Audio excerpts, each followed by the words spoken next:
Hello, and thank you for tuning in to the Flatirons Syndicate Motorsports Podcast. This show is brought to you by Flatirons Tuning, your source for any aftermarket or OEM Subaru parts. Be sure to check out our store at flatironstuning.com and stay tuned with Flatirons Tuning. Welcome back, everybody, to the Flatirons Syndicate Motorsports Podcast. This is now episode number 54, and I've already decided, we haven't even had the podcast yet, but I decided already on the title. This is Single Scroll versus Twin Scroll, the final battle. So as you're listening to this, we've started a question of the week, just basically to answer some questions, put some information out there, answer questions that you folks have on YouTube, on Facebook. So, and if you've seen those, or if you have any more questions as you're listening to this, just respond underneath those videos. That's how we're kind of collecting the questions, and then we're kind of going through them and putting up answers. And one of those questions was, hey, I've got a 2000, I think it was a 2008 STI. Should I do a twin scroll conversion, and what's involved with it? So basically, we have some experience in this arena, and put up our answer, and it's to a certain extent not the answer that you would expect if you've been doing a lot of reading on the internet necessarily, but it's based on our experience in trying a bunch of different turbos on our Pikes Peak race car, which has the 2.5 liter engine in it. And that sparks, some good questions and some good debate. And what made it abundantly clear was that it was a fairly simple question, and it felt like it was a fairly simple answer, but there's really more to this twin scroll thing than a simple question and answer. So I think it merited more discussion. So that's what we're going to talk about here today on the podcast. So we've got Dustix with us, Scotty's in the shop, and we have a new guest with us today, a new face probably for most of our podcast listeners, and that is Keith from 969 Performance. Now, Keith is actually a supporter of the podcast since before there even was a podcast. So it's great to finally get you on here, Keith. Been watching you guys for years. Yes. And so just, to anybody that might not be familiar with you and what you do, Keith, maybe just kind of, give us an idea of what you're doing, what you've been up to in the Subaru world here lately. Basically, I just build custom engines for people. My meat and potatoes really is a lot of stock rebuilds, which you'd be amazed how many of those you can actually get away with building. I've built engines for rally teams. Bankrupt Motorsports is one of them. They were real successful last year. And I built an engine for Ryan, obviously. So yeah, we'll see how successful that is. Yes, but, that is the new engine going in the blue car. Mm-hmm, yep.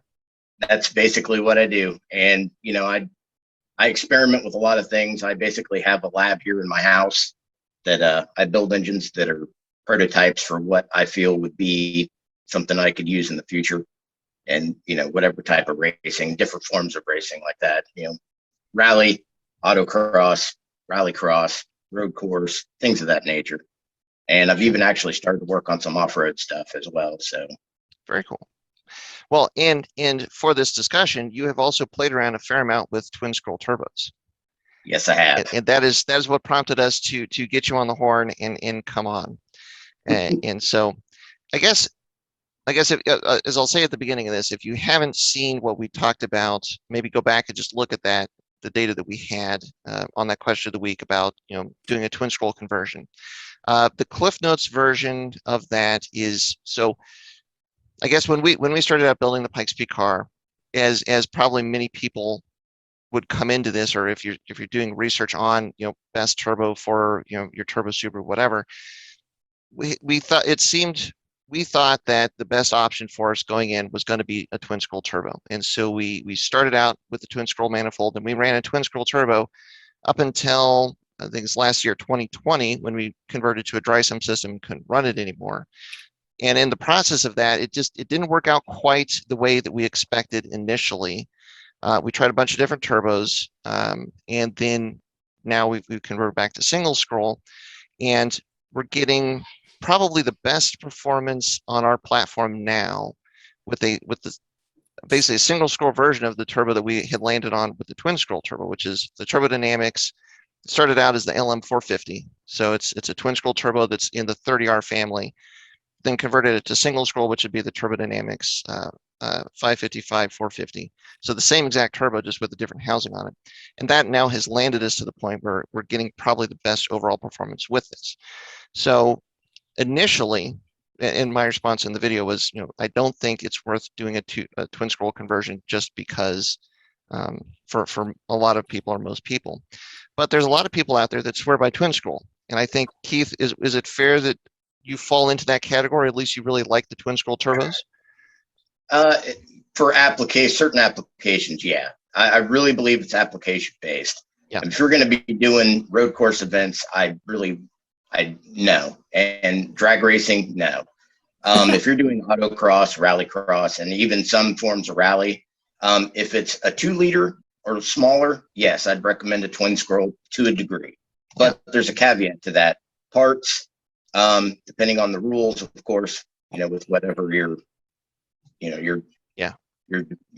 organization goes with, you can get away with some stuff, but it's really, I'm on the fence still because I've seen the good and I've seen the bad, both sides of it. And to be honest with you, it's one of those things that if you have the parts available, like I'd mentioned in my comment, I can get pretty much any part for dirt cheap and I can experiment with it. And, I've messed around with a lot of the stock ones and a couple of aftermarket ones. And I even built a hybrid one. And overall, depending on the application and how much money you're willing to dump into it, whether or not it'd be worth it. Sure. So Tasso is not here to defend the twin scrolls. True. Well, and we wanted him on, but just he had a personal issue and was not able to come on today. But he is a big proponent of the twin scroll turbo for his application, which is a rally car with a 2.5-liter engine. He loves the twin scroll turbo, which is actually exactly the same turbo that we are running, the LM450. He was running a VF36 and had good luck with it, but needed to turn the power up. And had seen what we had done with the LM450, and so he is also running an LM450, and he has had really good luck with it. Yeah, well, in rally you want lower end torque, but you could probably achieve that with slightly higher compression as well.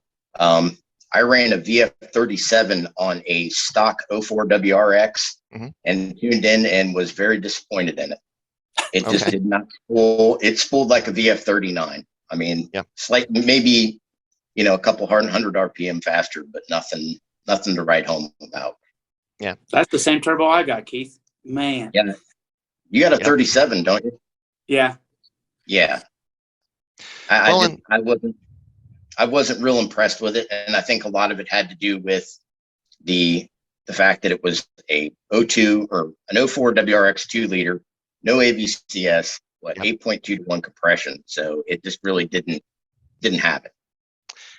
One of the things that kind of came out of the discussion, or at least to summarize the positive comments, the people that were proponents for the twin scroll, is that the twin scroll turbos, and of course selecting the right turbo is definitely part of that, but they were saying that it seems to work way better on the 2-liter engine. And correct. I have some guesses, but Keith, why would you think that might be, or would you agree with that? You're wanting, say you're coming out of on a rally course. Well, just since Tassa's not here, I'll kind of defend him a little bit. Coming out of a real hard right turn, you need that low end torque to get that speed to get back up to where you need to be. And on a 2-liter, it just doesn't have the low end torque that it needs. On a 2.5, it's kind of iffy, but you still want that low end power in that application. On a road course, like Mid-Ohio, for instance, it's a local track to me, and I've been there hundreds of laps at that track. And I've run 4 different turbos on that track. 2 of them were twin scroll, and the single scroll it was far better. And, I'm talking 2.5, 3 seconds difference in lap times, which is a lot. So just between the different styles of turbo. Correct. Different turbo setups. One of the things that as I was kind of thinking about this episode coming into it is that there's a lot of this conversation that is relevant to just picking a turbo in general. And the fact that just picking a turbo is not as clear cut as it might seem. A lot of times I think people pick a turbo based on just a power target. I want to make 400 horsepower. And so then they kind of narrow their field of turbos that they're looking at based on their power target. And then they pick a turbo that says that it can hit this power target. And it would seem like, okay, well, that should work. I mean, I want to make this much power. The turbo can make this much power. That's the turbo that I need. Then you put it on, and it can be a lot more of the roll of the dice, whether you're actually going to be happy with it, because the build of turbos, the characteristics of turbos, how they work and how they work with your engine setup, all of those things have to work together to really get you a good result. And what I got to thinking about in regards to the twin scrolls especially is that the 2.5 engine has a lot more low end torque, just like you were saying, Keith, inherently. And with the twin scroll, because you have so much more volume in the manifold going into the turbo, and then with that, if you have a full twin scroll turbo with the two separate volutes, you have a lot more volume to pressurize. And so I think that's what affected us, was that it was just so much volume that a bigger turbo, we just couldn't get the exhaust velocity up quick enough to get kind of that low end torque. But on the 2-liter, where you don't have that initially, where you wouldn't necessarily feel that loss, and the 2-liters work better in the higher RPM range anyway, and that's also where the twin scroll turbos work well. As kind of as a start, like when all these people came back and said, well, on the 2-liter, the twin scroll is such a better setup, it got me to think about that, and it does kind of fit for me. I mean, what do you guys think? Does that make sense as far as at least part of the reason why the twin scroll turbo would be better on the 2-liter platform? I mean, I think it's probably better in some ways. It's kind of like the false displacement on the low end, because they are like, kind of like Keith was saying, they kind of spool up a little bit easier. But I mean, the high RPM range that those motors run, like the Spec C engine that's in my yellow car, the turbo is just not big enough, and it can't hold boost and stuff like that. And so, yeah, I get this like really aggressive mid-range punch, like out of a corner, but it tapers off so fast. And once I'm on the track in an RPM range I'm supposed to be at, you almost never notice it. But it seems like that RPM range that you'd be at, like on a rally, on a rally course or whatever, ends up being spread out more because of just the nature of the driving. And so I don't mean, I think the 2-liter, it seems funny because it seems like the 2.5 would be better for it because of the exhaust volume argument, because there could potentially be more exhaust volume. But that's mostly based on the power and combustion too. So the exhaust volume is not necessarily relative to the displacement, whereas the displacement is kind of more relative to the restriction, if that makes sense. So the RPM range, right? So because 2-liters are known to rev higher, yep, there's a little less top end restriction, whereas the 2.5s aren't. Especially on the JDM motors where they have that higher red line. I mean, 8,000 RPMs, where a good twin scroll turbo is really going to come into, and the big where port it's really heads. going to pack that punch. Yeah, the big port heads up there. Yeah, and that's where I think, like on Tasso's car. So again, kind of to speak to him, so he has cams. He's done a little bit of port work, if I'm remembering right, on his heads, and I think he is actually running an even more aggressive cam now than he initially was. I think he's running something like I don't think it's a 272, but I think it's close to that, maybe a 268 cam. And so like a 2.5-liter with a longer duration cam to have more efficiency in the RPM range, which we do not have. We're just running stock cams. I wondered that too would be, I think, a formula for more twin scroll success. Well, when you look at the build on that car, if you look at his cams, his displacement, the heads, all of that, and you factor all that together, that thing is probably building more power from your mid-range to top end. And in rally, you really want that low to mid-range power. I mean, top end, if you look at a WRC car back in the day, they were making 300 horsepower, give or take, but they were making 400 foot-pounds of torque out of a 2-liter engine. Yeah. And that's what you want in rally. So so with Tasso, the biggest thing for him, being a hill climb car, so he's not running a restrictor. And so he doesn't have the restrictor that causes the fall off in the upper RPM range. Right. So he has the cam and the twin scroll turbo that both work really well up there. And so he's able to kind of keep that car in that range a lot more. And like you put a restrictor in that car and turn it into a closer to spec rally car. And even with those cams, it would probably not work quite as well. No. just because the restrictor would kill it where it really is doing what it does.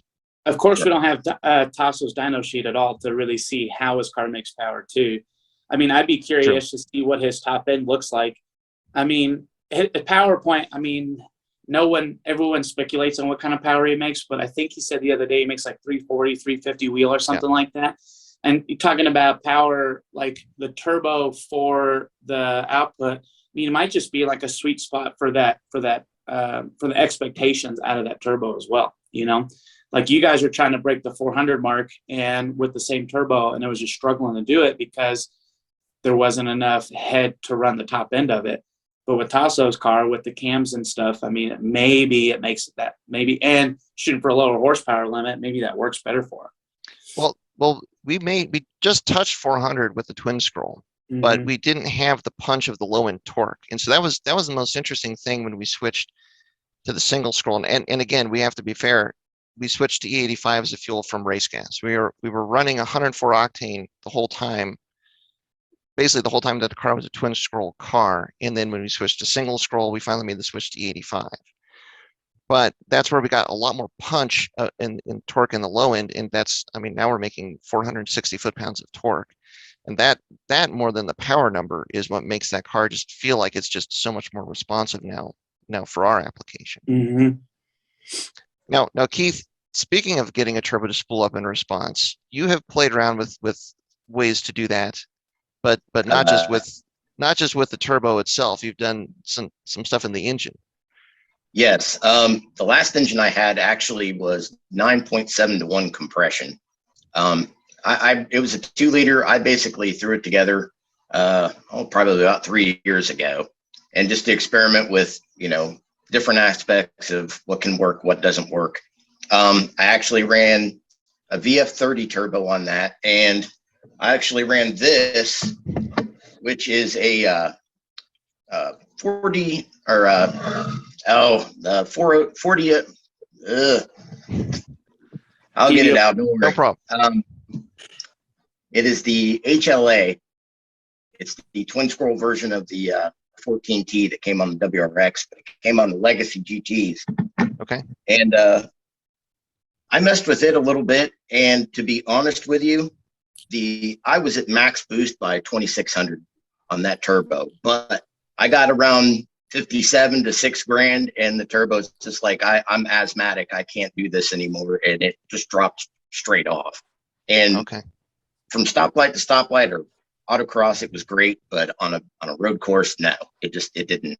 And I'm shifting at 8,000 RPM every time. So, it didn't work.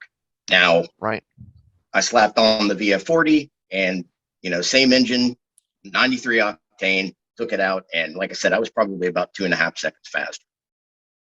Just with a different turbo on the same engine. Correct. So and that's good. I was just going to say, so 9.7 to 1 is pretty high compression. Yeah. On pump gas. That's really high. So maybe Keith, could you just explain like maybe what the normal compression ratio is, what you were running, and kind of why you would increase the compression ratio, what the benefits are, and then what the things to be aware of, what the drawbacks would be? On a standard WRX 2-liter, it's 8.2 to 1. The JDM ones are 9 to 1, and some of them were 9.5 on the Legacy GTs. My thought was, well, if Subaru's running it, granted, I won't be able to run the same amount of timing. If you look at the AVCS maps from the STIs, they are like in Ryan's car, it's 9 to 1 compression. The timing on those isn't as aggressive as it would be if it was a lower compression ratio. So you got to watch that. And I really, timing is one of those things that you really can make a lot of power with timing, more so than boost. So I wasn't going to rely on boost as much as I was timing to keep the engine to make power. So at 12 psi on pump gas, it was a pretty fun little thing to do, and I had a lot of fun with it. And of course, I ran into some issues, but I'm building another one, and this one is 10.2 to 1. 10.2. So, yeah. Wow. I love it's running the dual ABCS heads, the Z20 heads. So the ports are smaller than the big port heads I have, but I wanted to try the compression to see what it does. Okay. And I'm also Interesting. I might add that I was running an equal length header with the VF30 as well.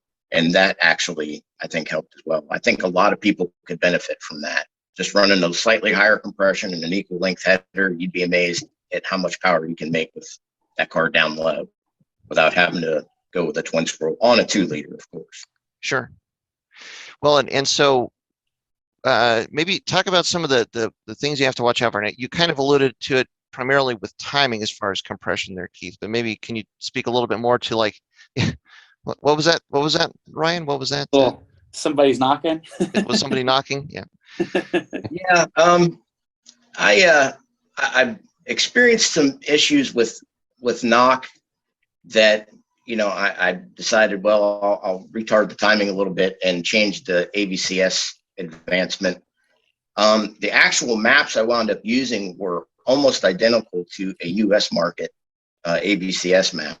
I kind of mimicked that a little bit because they're not as aggressive as JDM maps. And it worked. I'd never, in 3 years, I had several laps on that car, probably 11 or 12 different weekends where I just basically run the dog snot out of it. And like I said, I'm shifting at 8,000 RPM, so I'm not easy on the thing. Yeah. And, the problem with higher compression, and a lot of people say, oh, it's not a good idea. You shouldn't do that. But, that's why I build stuff to experiment with. And I find out what works, what doesn't work. And if it works, then I just do it again. If it's something I can mimic, then I know if I have a customer that has a certain request, I can build an engine just like that and go, here you go. Mm-hmm. And don't run a twin scroll on it, run a single scroll with a equal length header. Yeah. Yeah. Well, man, there's so much of this that, people have been building turbo Subarus since like the 90s, and you'd figure like all of this has got to be figured out by this point. It's got to be, all prescribed, but there's still a lot. There's so many variables to play with. Compression is one of them that, like, especially here in the US, we just really don't do for the most part. That there's emissions. Sure. That's the big thing is emissions. You look at the Japanese market cars, like I said, the Legacy GT over there, it was 9.5 to 1 compression from the factory. I mean, granted, it wasn't running much boost, but it was still, that's pretty decent compression for a Subaru engine. And it was an open deck block. It wasn't a closed deck block, or a semi-closed deck rather. So, I mean, if Subaru planned on did the math and did their homework, then you just follow suit with that. I mean, let them spend the millions, and then you kind of just go from there. Follow along. That is actually some very solid advice. It's like Subaru does have a few people on payroll that their whole job is to figure this stuff out. And it's one of them. It's 100 octane premium over in Japan over there as well too, right? Yeah. So that helps a little bit. Yeah. I think it equals out to like 98 or 99, around in there somewhere. I don't remember the conversion for it, but I have access to 94 octane here close by, so I just dump it in there and go with it. And if I notice an issue, I kind of stop and correct it, and then just go back out and try it again. Mm-hmm. Yeah. Do you not have an option for E85 out there? I do, yeah, but my issue with E85 is that it's not readily available everywhere I go. And I usually drive the car to the track. I was always really proud of that, that I would drive it and, beat on it for a weekend, then drive it home. And, running it on E85, it'd be in between here and most of the tracks. There aren't very many E85 stations. So I just wanted to see what I could do on pump gas. Sure. You need to get one of those little buggy trailers to put on the back and load that up with E85. Yep. So I guess just to kind of fill in the details for people at home, just in case there's still some question, that the octane of the fuel, how resistant that fuel is to detonation, makes a big difference as you start to up the compression.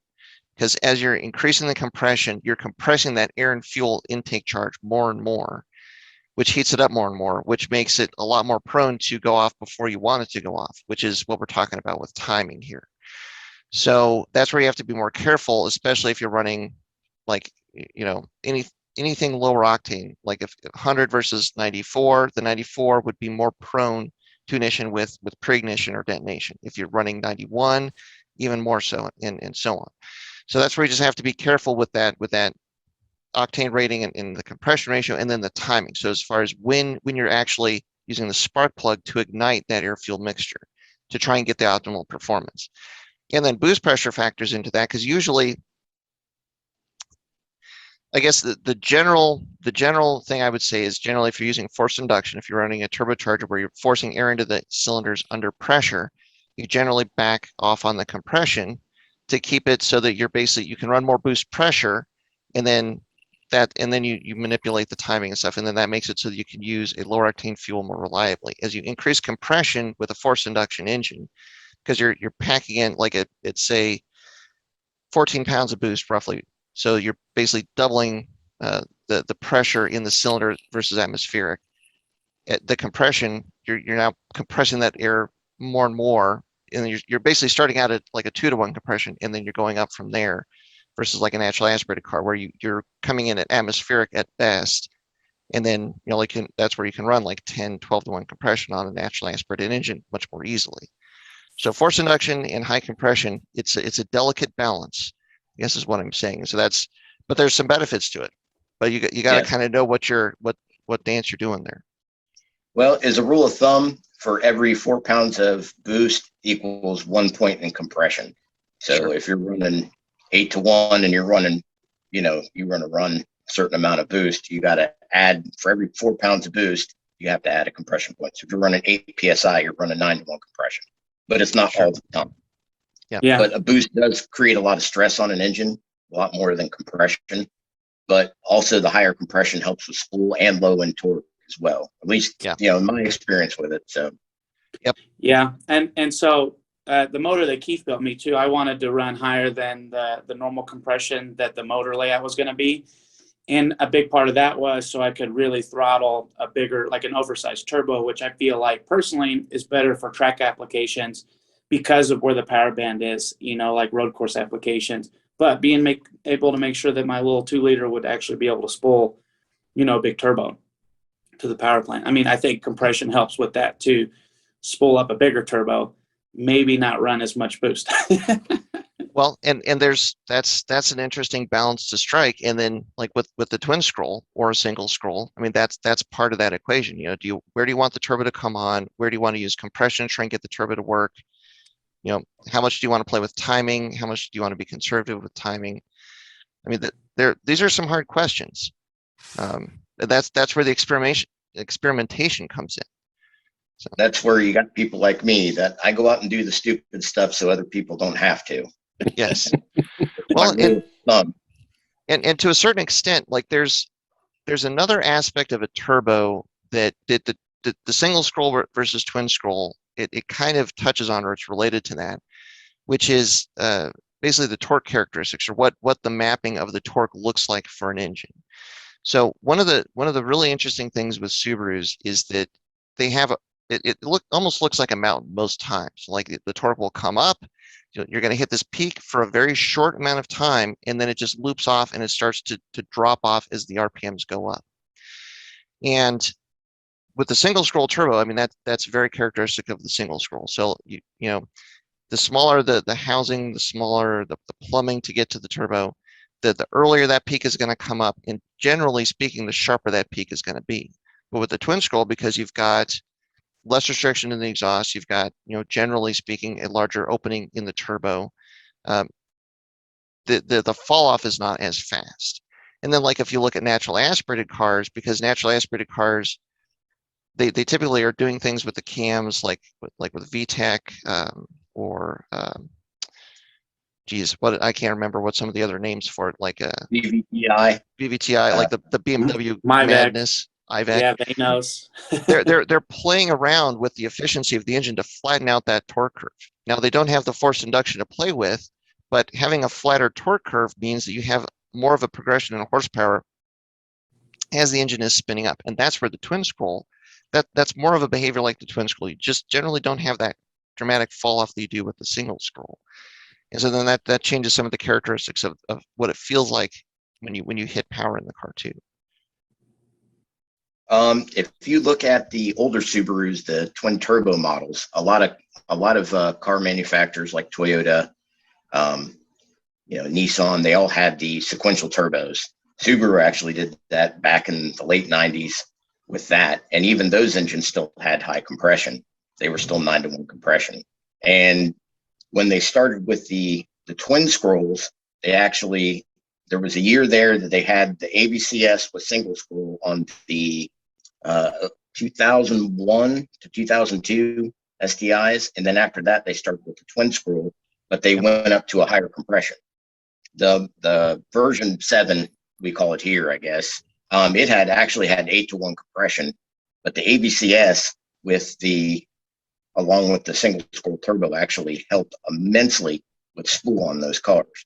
And then you toss in the twin scroll with the ABCS, a lot more aggressive map, a little bit higher compression.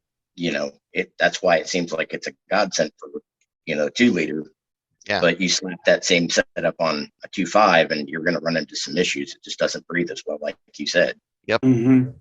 And so it's just when you're trying to pick something, it's like the more complete of a picture that you can have of the engine and how it's working and the components in the engine, such as compression, cams, AVCS, non-AVCS, do you have dual AVCS, all of those pieces of the puzzle, you've got to kind of factor them in to help you kind of land where you want to land with the turbo selection as well. They all have to work in concert together. Right. And with the twin scroll, I've seen several people complain about it just not having the low end punch that they thought it would. It's more that mid range is where they get it. And, you just have to look at what they've done with the car itself. I mean, how are they, what application are they using it in? Yep. I mean, there's a very small select few people that actually really race the cars. And that's the thing is that, most everyday drivers, they might benefit from one like this TD04 HLA, stoplight to stoplight. But you get the more serious people out there, it's going to be, less and less of a twin scroll on the larger engines.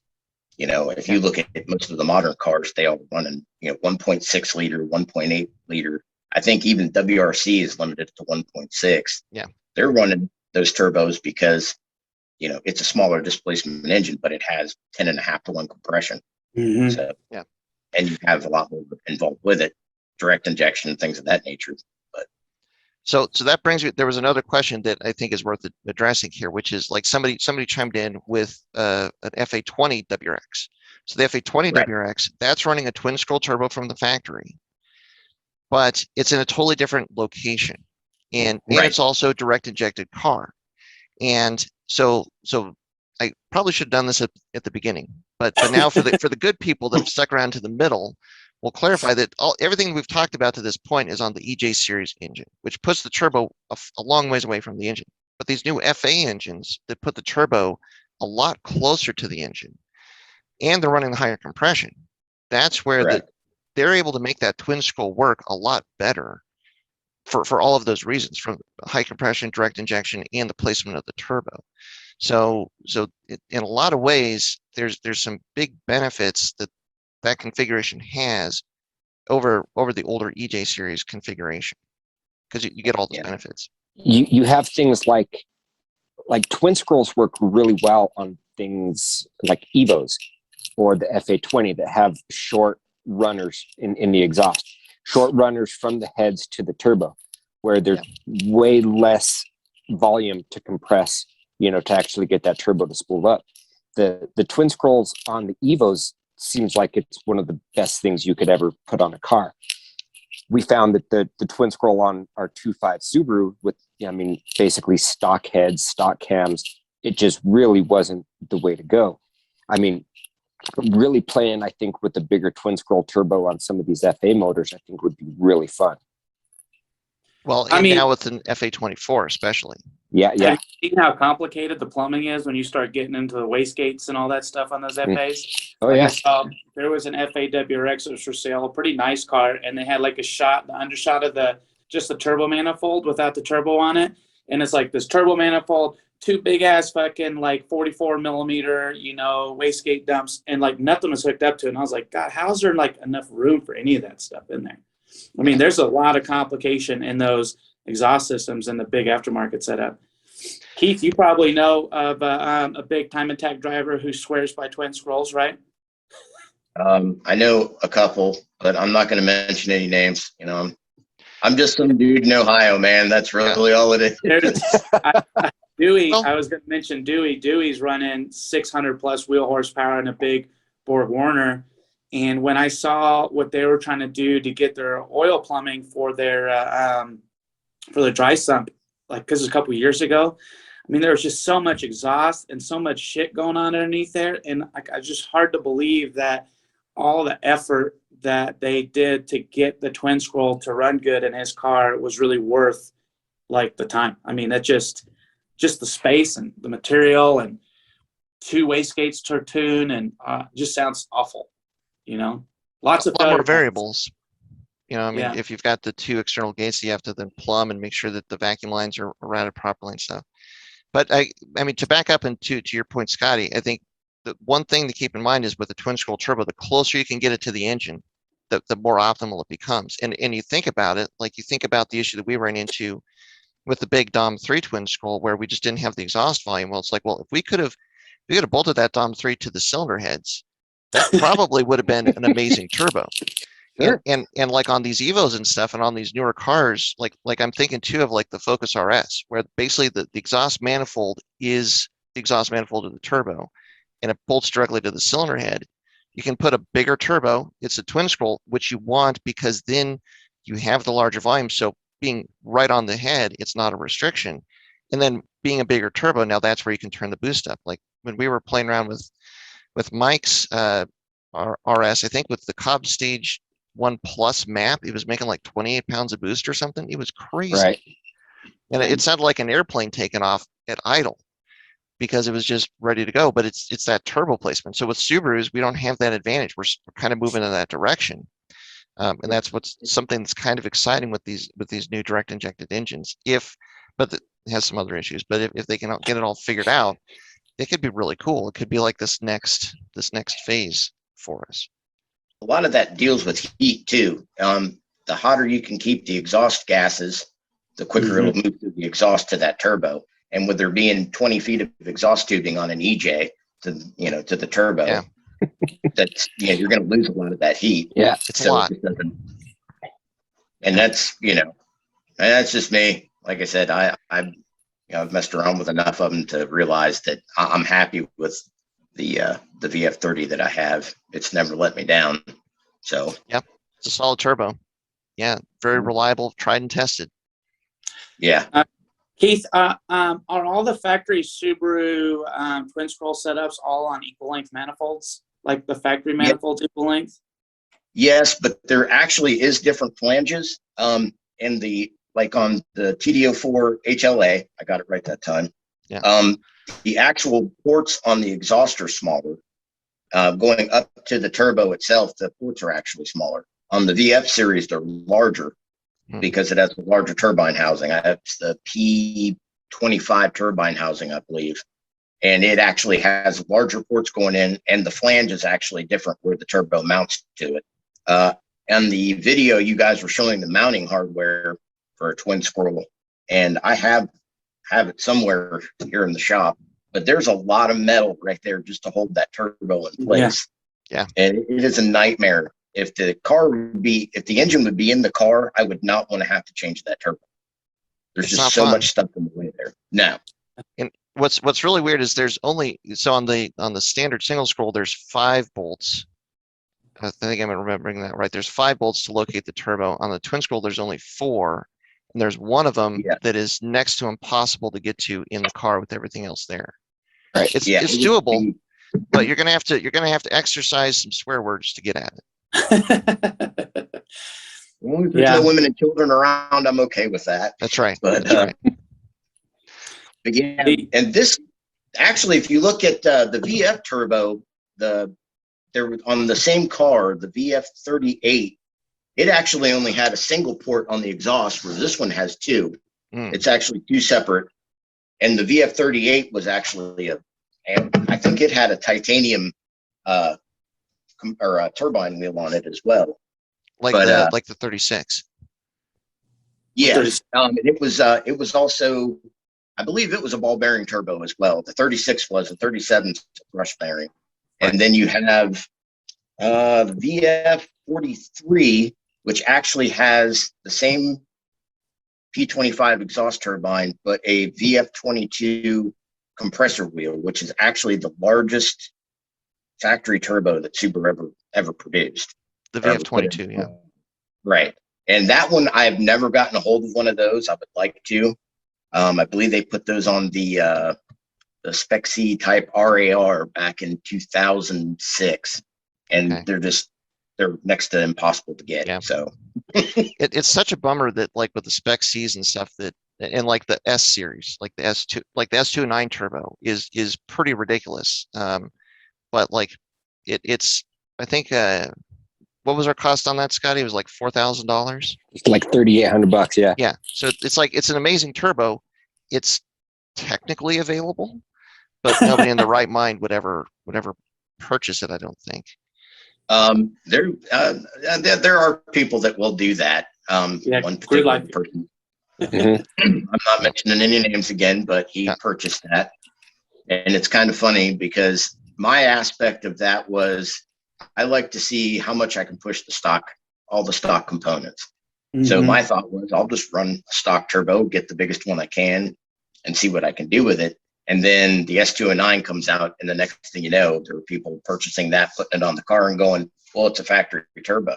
Yeah. Okay, well, I run an S202 ECU in my car. In factory, it made 19 PSI. And I'm like, wow. I can run 30% more boost than what it says, or 20%, whatever the rules are. So, I mean, does that rule me out? Because it's, factory, the WRX makes what, 14 pounds, something like that. Yeah, so, right. And, so there were a lot of rule bending going on there. Right. And I enjoy that kind of stuff, though. That's what makes me do the things I do. It's very cool when you find something. Yeah. And the parts available to me, like I said, I have connections all over the place, and people in Canada that I know.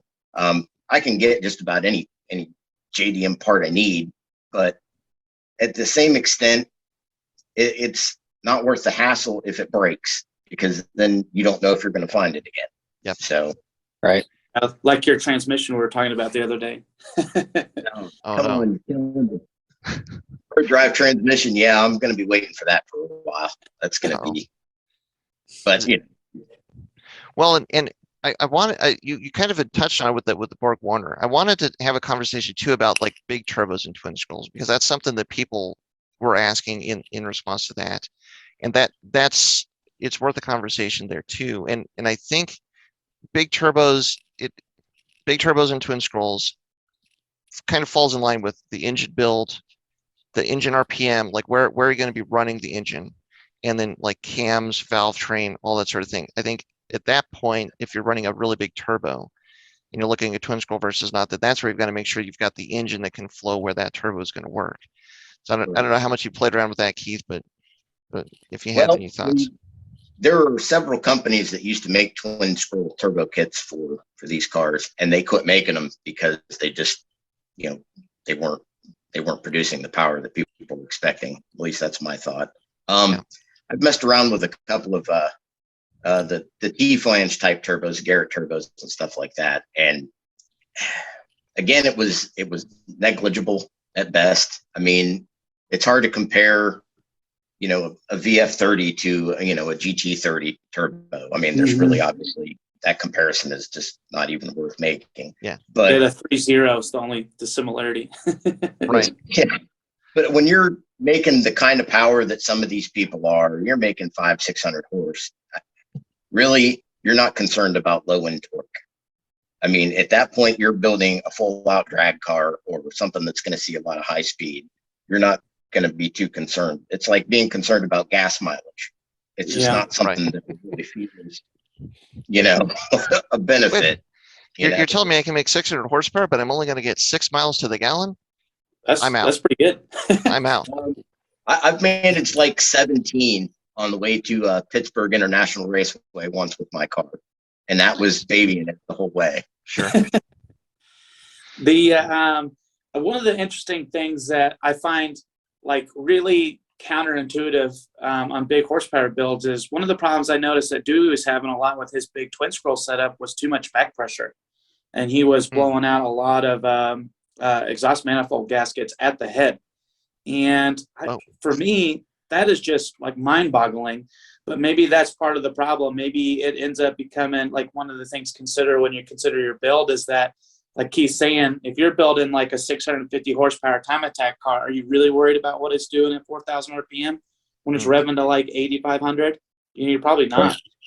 So, I mean, I'm surprised that he had that issue, but I've definitely seen it a couple times. I mean, he's even come by my trailer asking me for even used manifold gaskets because he'd blown his out so bad.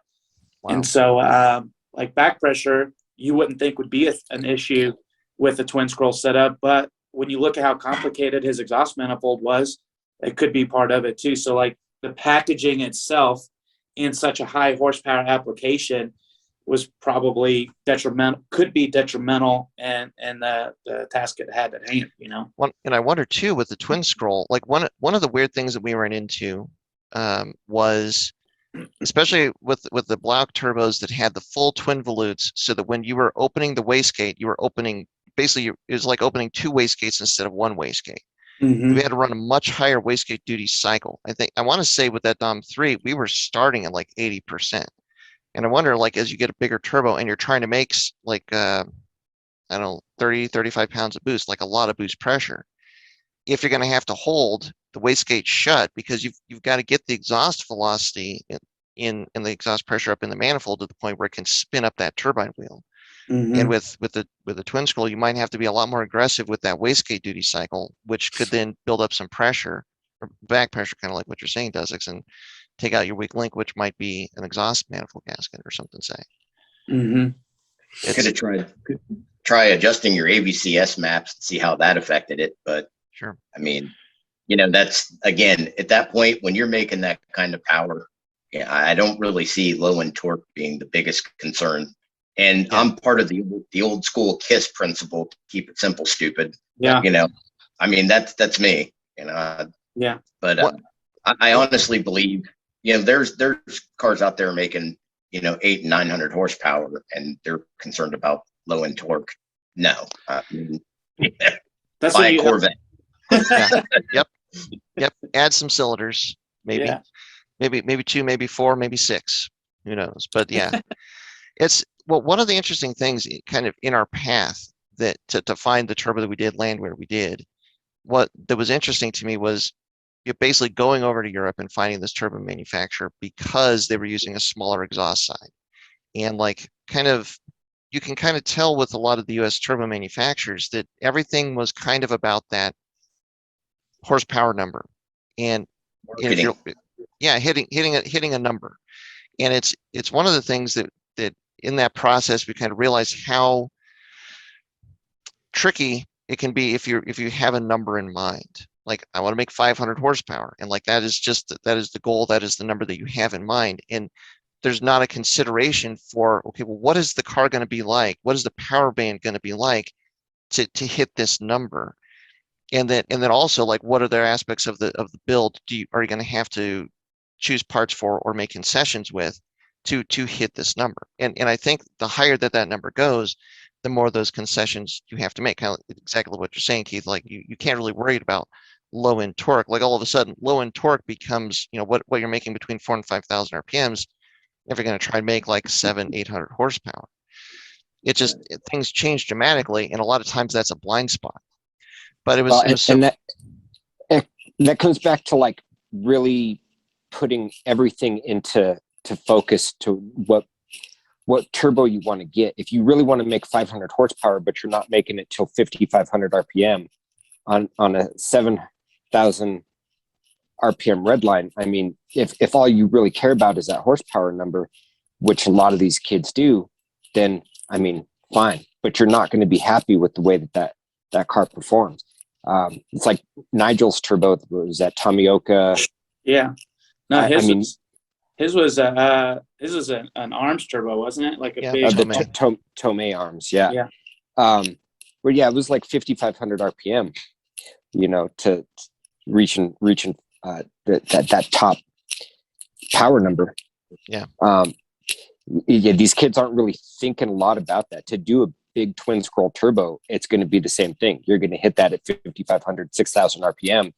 And if you're not doing the head work to actually make it wrap out to 8, 85, maybe even 9, it's definitely the wrong turbo for you. Yeah.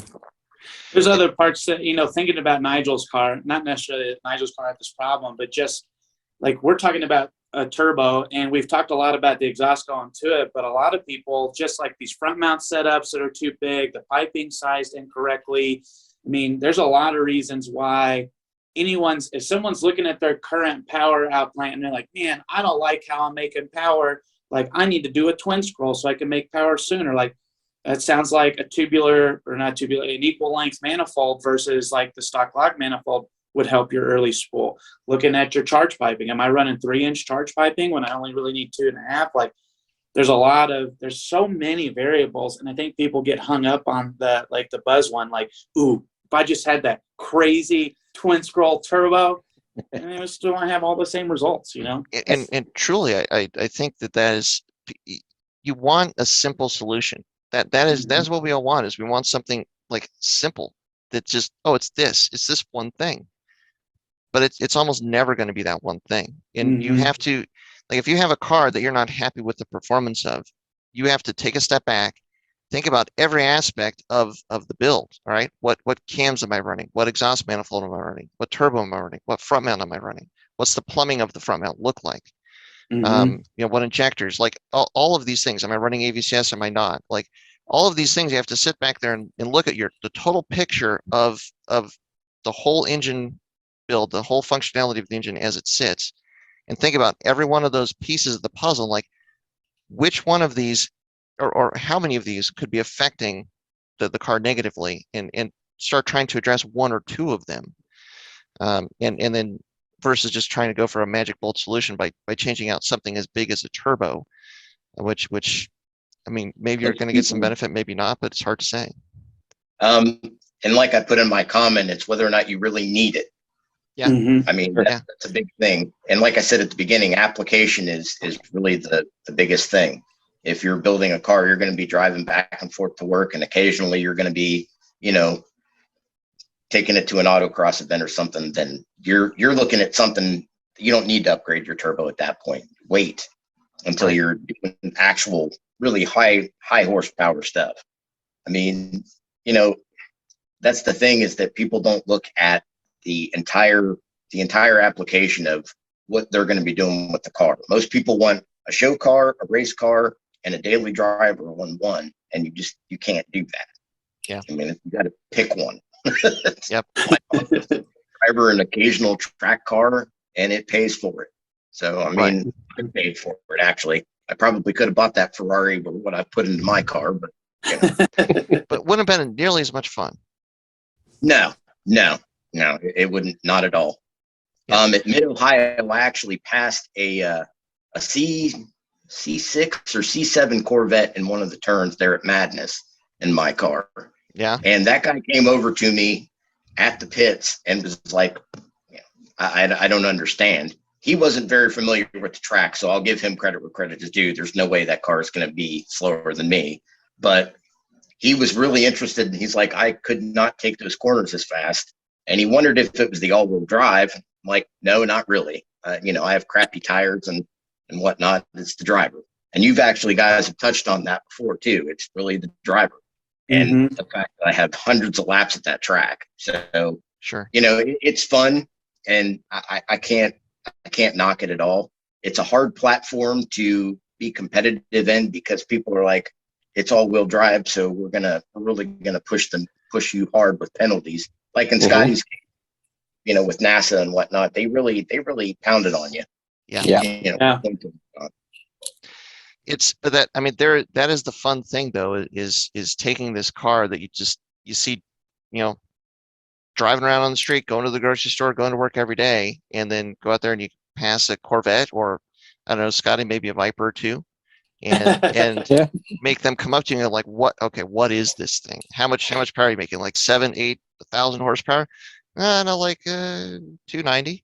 That's it, 290. And then you just see them kind of like kick the ground, turn around, walk off, and just be really confused. Sometimes you just see them just keep walking. Sometimes they just leave the pits. They just keep on walking. And it's load the car up on the trailer and go home. Yep. But that's I think what makes a Subaru. That's what makes a Subaru. Is you can, if you figure it out, you put in the time, you get the driving skills up, you get the build right, and you can just sneak up on people with these cars and make them really question their decisions. And that's what we're all about. Unless they drive a BMW. Oh, Yeah. yeah. Yeah, Oh. BMWs. as a multiple BMW owner, even I'm pissed. Oh, yes. So Keith, Yes, Keith, sir. I want to ask you, let's say I wanted to make 450 horsepower on a 2.5 liter motor. What would the ideal twin scroll setup be with a motor build, manifold, turbo? Ready, go.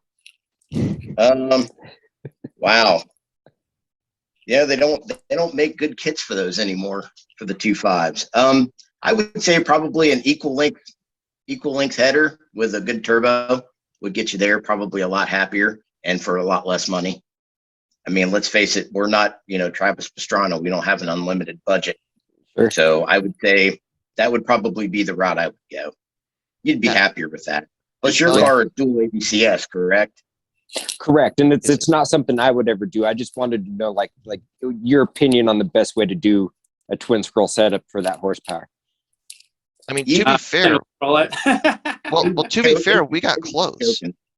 Yeah, it would be choking though. I just don't think the exhaust. You would have to have a huge turbine housing to really make a twin scroll work.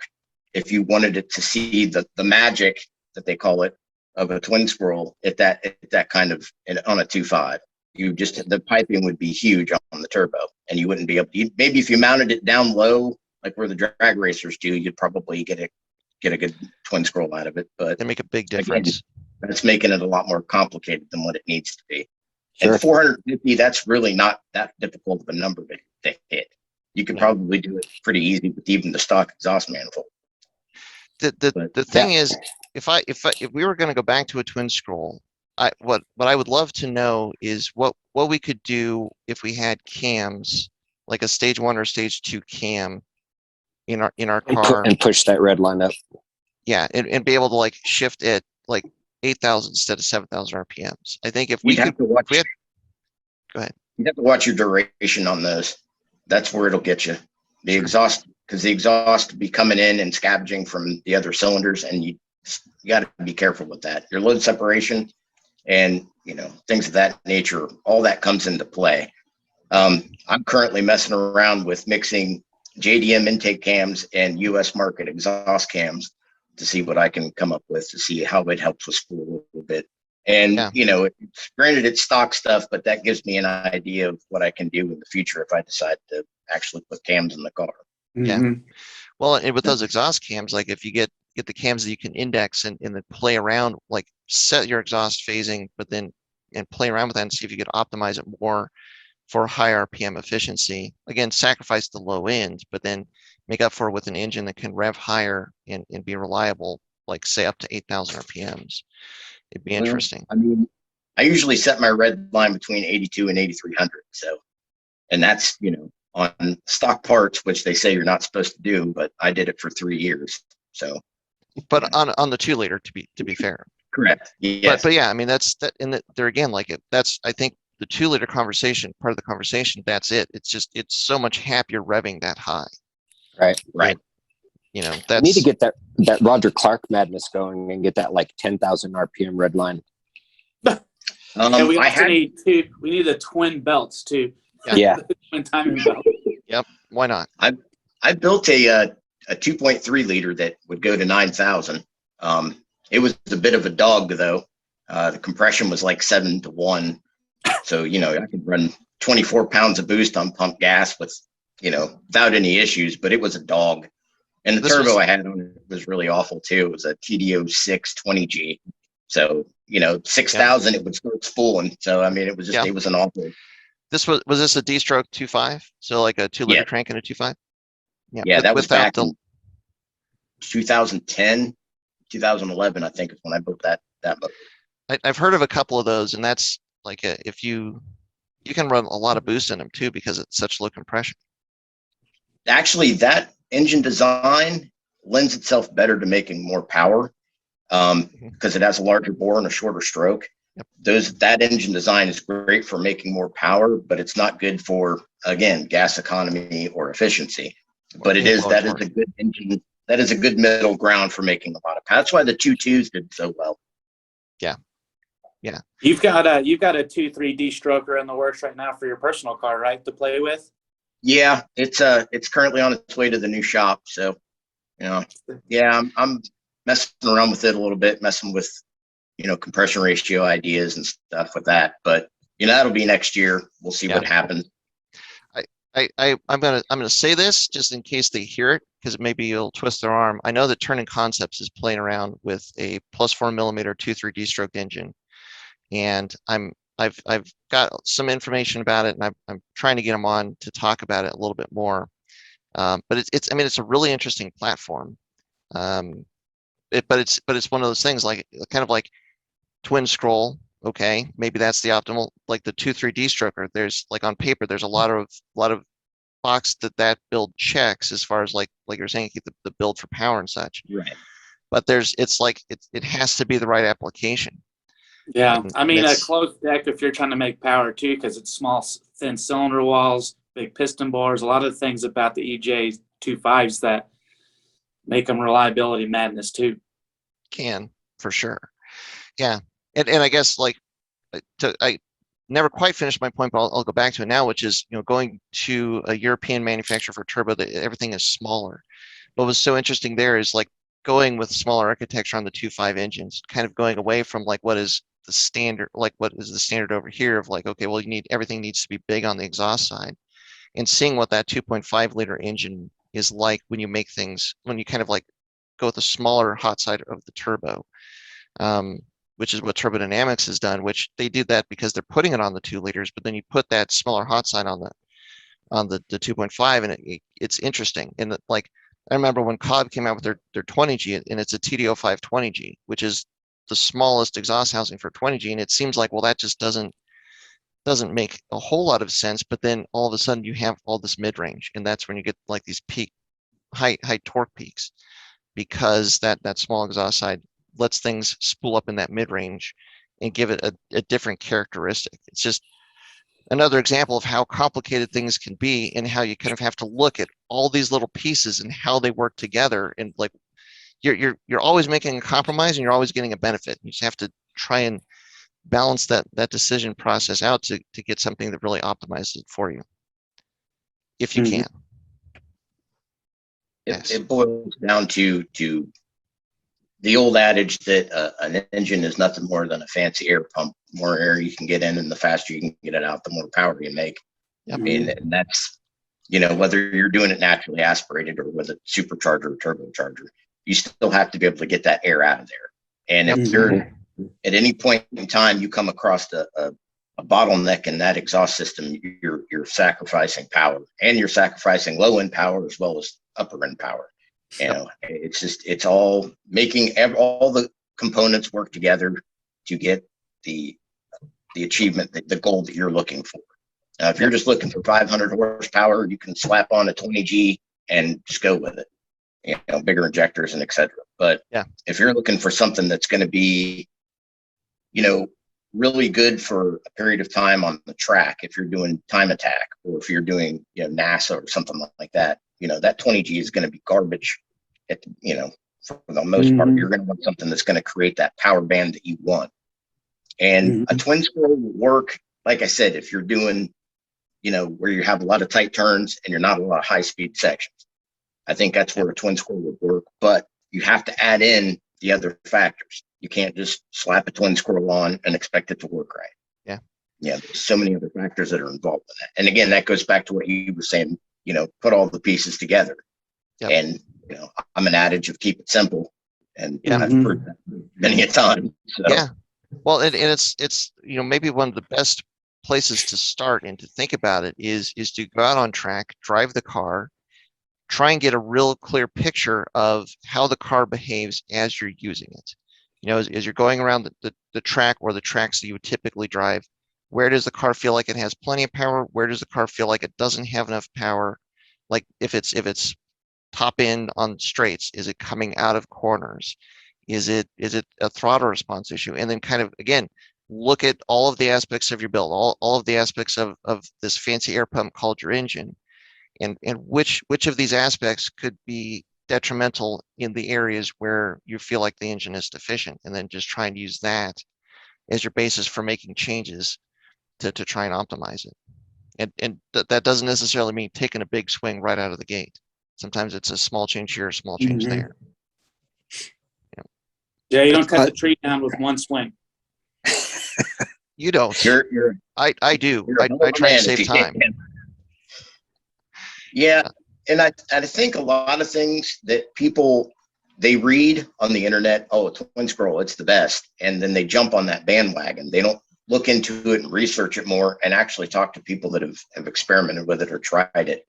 And for me, when I look at, okay, I want to be able to run, you know, a 138 at Mid-Ohio.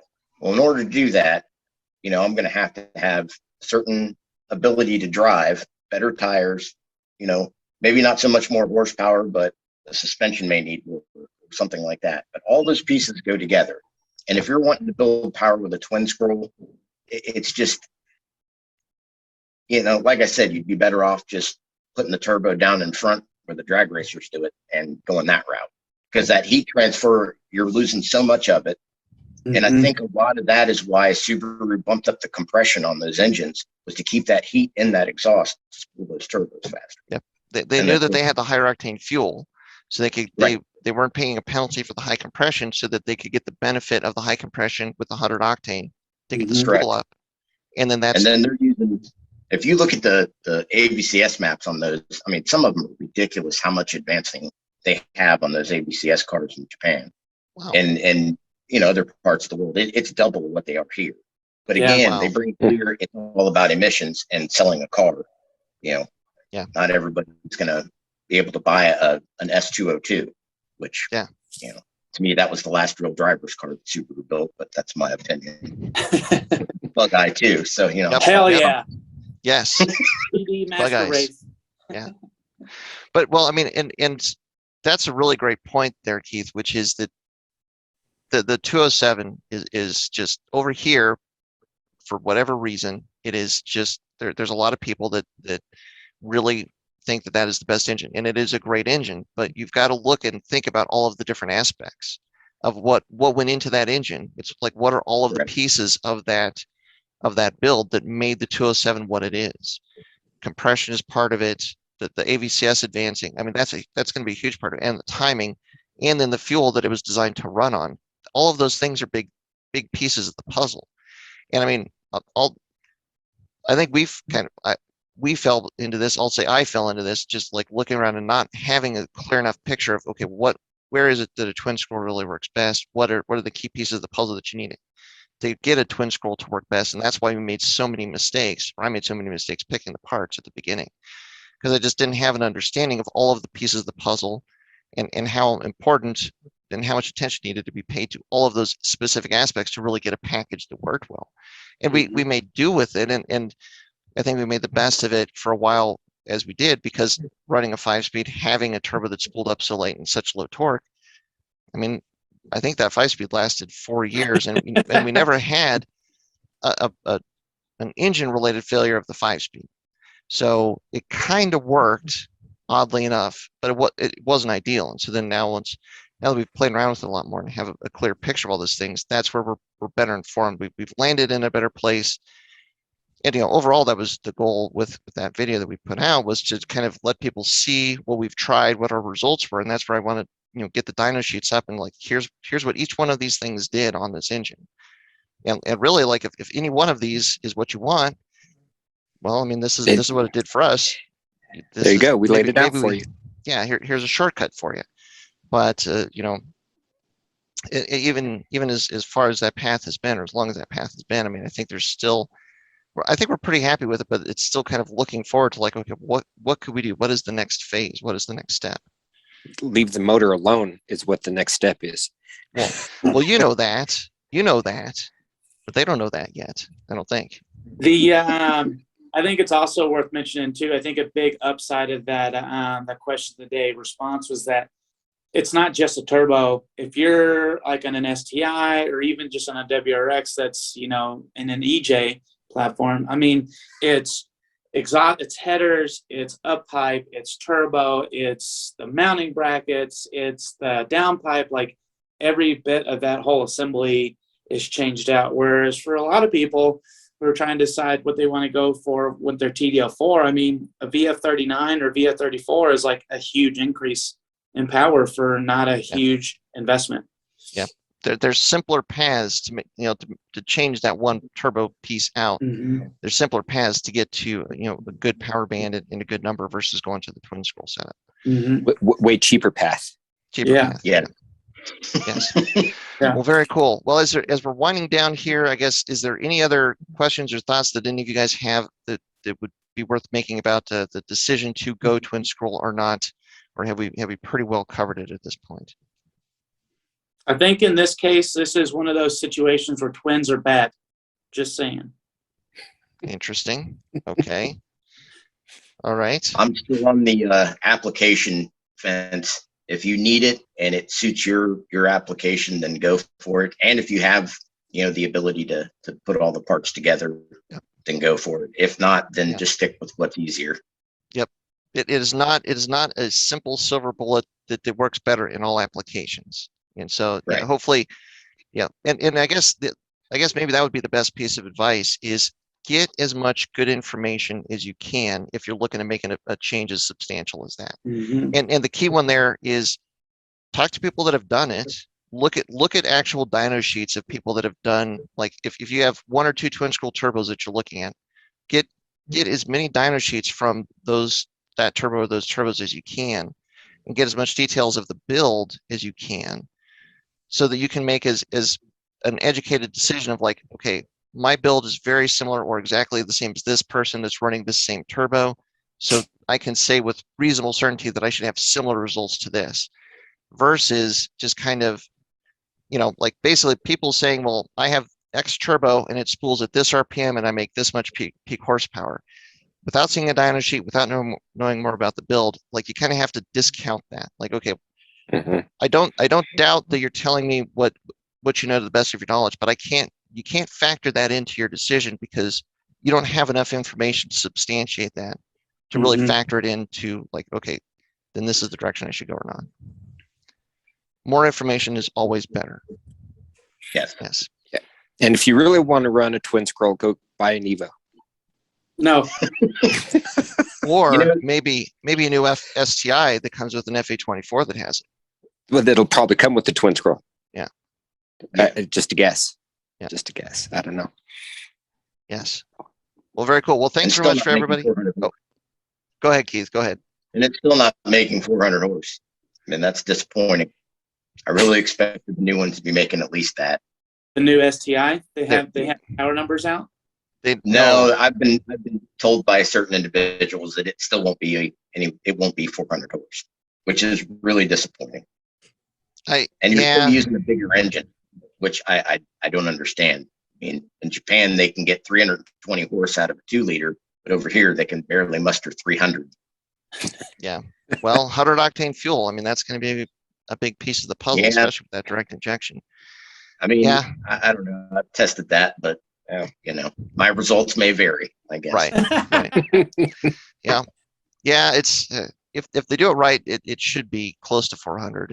And boy, if they don't come close to that, let's not even talk about it. We're going to figure it out. Come on, Subaru.